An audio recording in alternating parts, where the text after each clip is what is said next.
Hello, मैं हूं Manju Srivastava. Study corner में आपका स्वागत करती हूं। आज की कहानी है काकी। यह कहानी सियाराम शरण गुप्त द्वारा रचित आईसीएसई बोर्ड के पाठ्यक्रम से ली गई है। यह कहानी श्यामू नाम के बालक के मातृ वियोग से संबंधित है। उस दिन बड़े सवेरे श्यामू की नींद खुली तो उसने देखा कि घर भर में रोना कल्पना मचा हुआ है। उसकी माँ नीचे से ऊपर तक एक कपड़ा ओढ़े हुए कंबल पर भूमि पर शयन कर रही है और घर के सब लोग उसे घेर कर बैठे बड़े करुण ढंग से विलाप कर रहे हैं, मतलब रो रहे हैं। लोग जब उमा को शमशान ले जाने के लिए उठाकर ले जाने लगे तब श्यामू ने बड़ा उपद्रव मचाया। लोगों के हाथ से छूटकर वह उमा के ऊपर जा गिरा। बोला, काकी सो रही है, उन्हें इस तरह उठाकर कहाँ लिए जा रहे हो? मैं ना जाने दूंगा। लोग बड़ी कठिनता से उसे हटा पाए। काकी के दाह संस्कार में उसे नहीं जाने दिया। एक दासी राम राम करके उसे घर पर ही संभाले रही। यद्यपि बुद्धिमान गुरुजनों ने उसे विश्वास दिलाया कि उसकी काकी उसके मामा के घर गई है, परंतु असत्य के आवरण में सत्य बहुत समय तक छिपा नहीं रह सका। आसपास के बालकों के मुंह से वह प्रकट हो ही गया।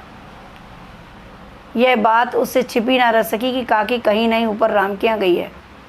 काकी के लिए कई दिनों तक लगातार रोते रोते उसका रुदन तो शांत हो गया, परंतु शोक शांत ना हो सका, मतलब उसके मन का शोक शांत नहीं हो सका। जैसे कि वर्षा के बाद एक दो दिन में ही पृथ्वी के ऊपर का पानी अगोचर हो जाता है, सूख जाता है, परंतु भीतर ही भीतर उसकी आर्द्रता जैसे बहुत दिन तक बनी रहती है, वैसे ही उसके अंत स्थल में वह शोक जाकर बस गया था। वह प्राय अकेला बैठा बैठा शून्य मन से आकाश की ओर ताका करता था। एक दिन उसने ऊपर आसमान में पतंग उड़ती देखी। न जाने क्या सोचकर उसका हृदय एकदम खिल उठा। विश्वेश्वर के पास जाकर बोला, काका मुझे एक पतंग मंगा दो। पत्नी की मृत्यु के बाद विश्वेश्वर अनमनस्क रहा करते थे, मतलब उनका कहीं भी मन नहीं लगता था। अच्छा मंगा दूंगा कहकर वे उदास भाव से कहीं और चले गए। श्यामू पतंग के लिए बहुत उत्कंठित था, मतलब बहुत इच्छुक था। वह अपनी इच्छा किसी तरह रोक ना सका। एक जगह खुटी पर विश्वेश्वर का कोट टंगा हुआ था। इधर उधर उसने देखा और उसने एक स्टूल सरका कर रखा और ऊपर चढ़कर कोट की जेबें टटोली। उनमें से एक चवन्नी निकाल कर वह तुरंत वहाँ से भाग गया। सुखिया दासी का लड़का भोला श्यामू का समवयस्क साथी था, मतलब उसकी बराबर उम्र का साथी था। श्यामू ने उसे चवन्नी देकर कहा, अपनी जीजी से कहकर गुपचुप एक पतंग और डोर मंगा दो। देखो खूब अकेले में लाना, कोई जान ना पाए। पतंग आई, एक अंधेरे घर में उसमें डोर बांधी जाने लगी। श्यामू ने धीरे से कहा, भोला किसी से ना कहूँ तो एक बात कहूँ? भोला ने सिरे लाकर कहा, नहीं किसी से नहीं कहूँगा।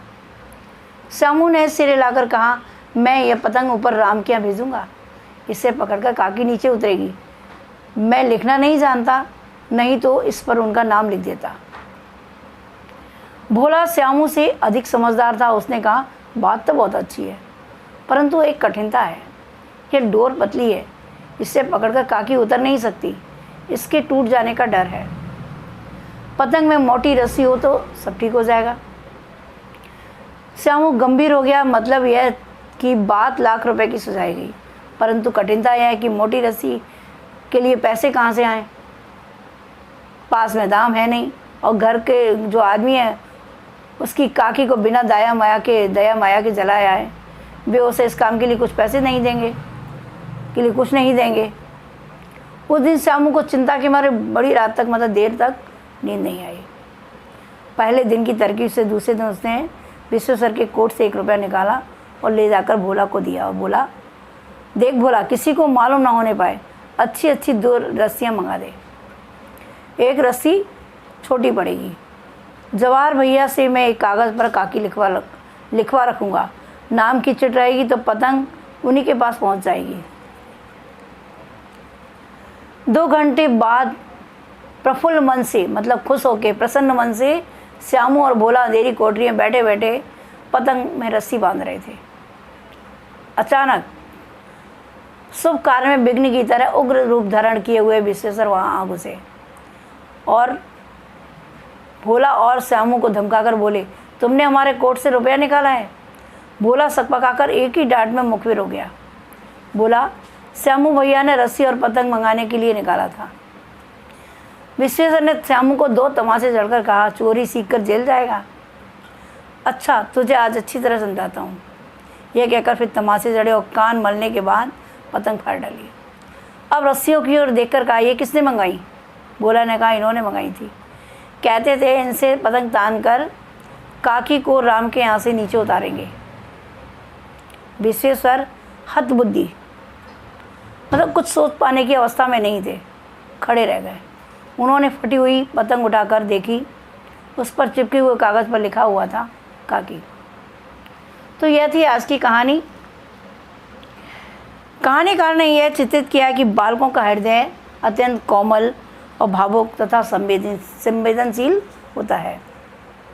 अगर आपको मेरी वीडियो पसंद आई हो तो लाइक, शेयर और कमेंट्स ज़रूर करिए और मेरे चैनल स्टडी कॉर्नर को भी सब्सक्राइब कीजिए। Thank you.